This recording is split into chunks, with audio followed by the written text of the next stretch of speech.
पियो तारे गांजा चिलो भूक भूक जरे भूक भूक जरे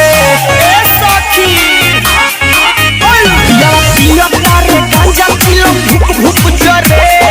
भूक भूक जरे लेके शिव जी के नाम रोज करे ही है काम जब पहिला की जानी पिया चुप चुप करे पियो तारे गांजा चिलो भूक भूक जरे भूक भूक करे पियो तारे गांजा चिलो भूक भूक जरे भूक भूक करे